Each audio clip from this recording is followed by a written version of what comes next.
На болонскую систему образования в России перешли в 2003 году. Это единые стандарты обучения. Они предполагают объединение вузов разных стран.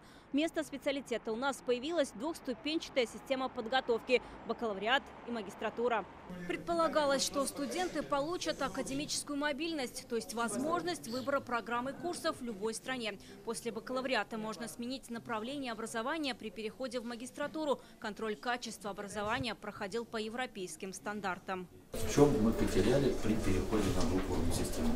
Это прежде всего практическая подготовка. Так, в Казанском аграрном университете при переходе на болонскую систему сократили практику с 6 до 3 месяцев. А в специальностях, к примеру, у агрономов, где практическая часть важнейшая, продлили ее за счет теоретической подготовки и каникул у студентов. Как отмечает ректор аграрного университета Айрат Валиев, мобильность студентов – это больше минус, чем плюс системы. Как и минус можно рассматривать, потому что это приводит к оттоку наших умов в зарубежные страны.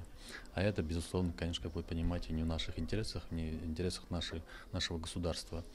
Если мы ориентируемся на рыночную экономику, а экономика у нас остается рыночной, то мы прежде всего должны исходить из потребностей, из требований от наших работодателей. Система образования должна работать для них. Для успешного развития стране нужны подготовленные специалисты, акцентировал в своем послании Федеральному собранию 21 февраля Владимир Путин.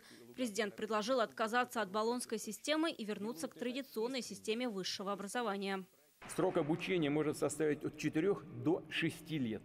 При этом даже в рамках одной специальности и одного вуза могут быть предложены программы разные по сроку подготовки в зависимости от конкретной профессии, отрасли и запроса рынка труда.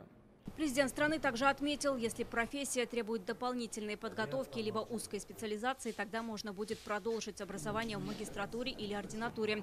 Отдельным уровнем профобразования будет аспирантура. Ее задача – подготовить кадры для научной и преподавательской деятельности. Не изобретение болонской системы, оно и раньше был непрерывный образовательный процесс. Да? То есть закончили через какое-то время, вот у нас, например, в судебной системе, через каждые 3 года судья должен получить, проучиться, соответственно, определенное время. Без этого как бы он не может продолжать свою работу. Вот у нас эта система работает. Одна из задач, которую поставил президент страны при переходе на новую систему образования – взять все лучшее как из советского опыта, так и из практики последних десятилетий. Не будет, конечно, такого резкого движения какого-то, да, и бакалавры будут признаваться, и магистры, которые были выпущены до этого.